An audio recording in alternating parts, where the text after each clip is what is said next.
Kung kaagi ka mo dere sa Bias Aquino Drive sa may Villamonte, Bacolod City, nakita nyo na nga may pila perme, dari na yon sa may Mr. Prito. Tabok bala sang M. Luwilier, may baligyaan na da sang fried chicken, kag tungod curious man kami, ginkaduan namon ni Jane, kag nagpila man kami para matilawan ang ilang fried chicken. Kita nga mga Bacolod nun, normally, we like our chicken as lechon manok or inasal. Pero hindi taman niya ma-deny nga ang fried chicken is also one of the best foods in the world. Kag siguro, amo niyang rason nga ginapilahan gid ang Mr. Prito. Customers are willing to wait outside, either one after the other, or dinaguso festival gidya guys, meaning grupo and batch by batch gidya ang mga tao willing gidya maghulat kag magbakal, kulang na lang yung manghatag sila number para waay gamo. Chara.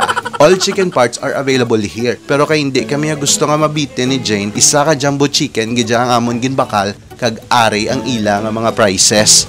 Starts at 15 pesos, may sudan ka na nga mainit-init, crispy, manamit, kag hindi taman kaparat nga fried chicken. Ang iya nga sabor, sakto kag match na match lang sa upod nga gravy or sinamak. By request na iya guys. Kung gusto nyo magbakal rice, mayari man na di sila. Pero take out counter lang na di siya guys, not for dine-in. Nakita man namon ang ilang nga pagluto and they make sure that their food preparation is clean and that the chickens are well cooked. Gina-check kag ginabalik kung alang-alang pa para wala gadugo-dugo, because I believe ang manamit nga manok sarap to the bones. Dari lang ni sa Villamonte guys, tabok Amatella Sizzling House kag M. Luwilier along Bias Aquino Drive, same side sa 7-Eleven, and amo lang na kada kompleto na manatanan. Makaon na kami guys, kinagutom na kami. Goodbye mga toto kag mga inday, hasta sa next nga pagkaon recommendation.